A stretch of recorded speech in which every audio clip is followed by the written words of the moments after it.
Hello বন্ধুরা, আজকে আমি আপনাদের দেখাবো ব্রাদার কেই 400D এই মডেলের বাটিক সুইং মেশিনে কেমন করে প্যাটার্ন সেট করতে হয়। তো ভিডিওটাকে স্কিপ করবেন না, সম্পূর্ণ ভিডিওটা দেখবেন।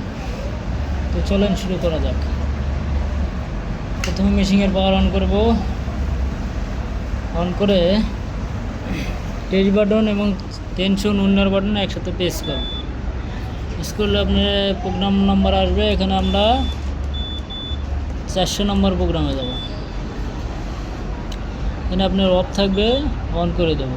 অন করে দিয়ে টেনশনের চাপ দিয়ে বের আসবে। এখন আমরা টেচ বাটন এবং সিলেক্ট বাটন একসাথে প্রেস করে ধরে ইউজার প্রোগ্রামে আসবো। এখানে আপনার ইউজার এক মানে F1-এ আমরা 1 নম্বর প্যাটার্ন সেট করব। এখানে আপনার এক্স স্কেল 100 আছে, এখানে 90 করে দেবো। ওয়াই স্কেল 100 আছে, এখানে 90 করে দেবো।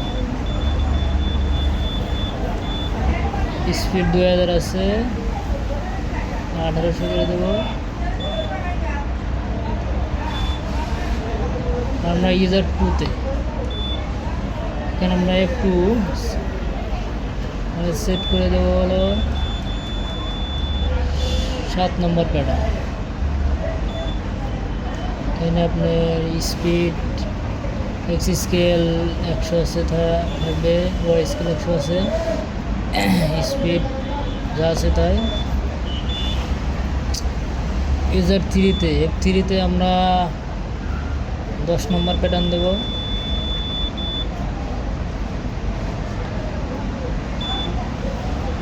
এক্স স্কেল দেবো 80 করে দেবো, ওয়াই স্কেল 80 করে দেবো।